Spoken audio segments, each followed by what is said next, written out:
An international study has revealed girls in Australian schools are falling behind boys in maths and science, with those in Year 4 among the worst in the world.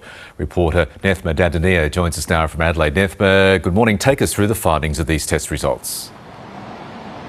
Good morning, Michaels. Yes, the Trends in Mathematics and Science study has been going on for around 30 years and it tests students in Year 4 and Year 8.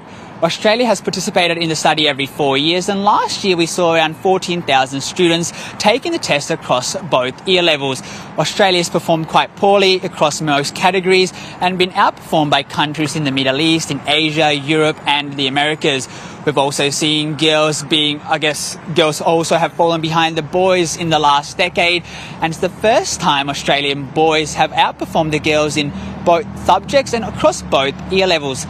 Looking at the Year 4 maths results, there's been a slight improvement, but it's also where we see the greatest gender gap between in the world, alongside France, where there's a difference of 23 in the average test scores between boys and girls.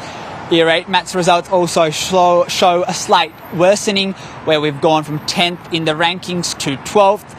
And across the globe, we're seeing the top 5 countries for maths, all dominated by countries in Asia, including Singapore, Taiwan and Korea.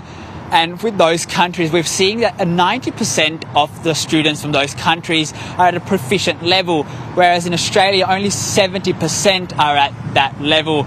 Australia's best result came in our Year 4 science results, which we are ranked 8th out of the 58 countries.